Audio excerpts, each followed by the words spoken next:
Congress of the United States Congressional Budget Office (CBO). Comparing the compensation of federal and private sector employees, 2011 to 2015. April 2017. Summary. The federal government employs about 2.2 million civilian workers, 1.5% of the U.S. workforce, spread among more than 100 agencies in jobs that represent over 650 occupations. As a result, the government employs workers with a broad complement of talents, skills, and experience, and it competes with other government and private sector employers for people who possess the mix of attributes needed to do the work of its agencies. In fiscal year 2016, the government spent roughly $215 billion to compensate federal civilian employees.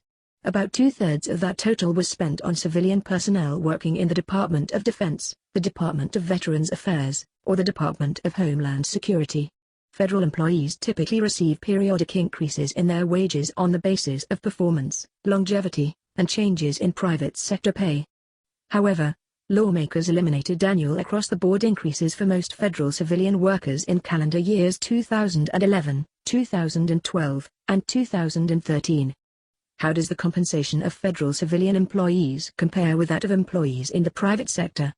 The answer to that question is complicated by the fact that the federal and private sector workforces differ in characteristics that can affect compensation, such as experience, education, and occupation. On the whole, federal workers tend to be older, more educated, and more concentrated in professional occupations than private sector workers. To account for such differences, the Congressional Budget Office has used data for 2011 through 2015 reported by a sample of households and employers to estimate differences between the cost of wages and benefits for federal employees and the cost of wages and benefits for similar private sector employees, defined as those having a set of similar observable characteristics.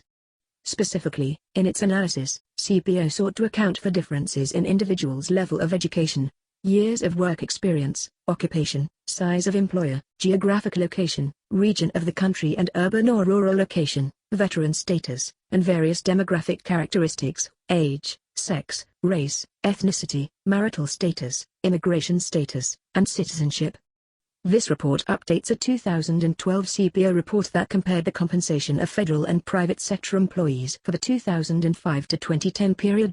Even among workers with similar observable characteristics, however, employees of the federal government and in the private sector may differ in other traits, such as motivation or effort, that are not easy to measure but that can matter a great deal for individuals' compensation.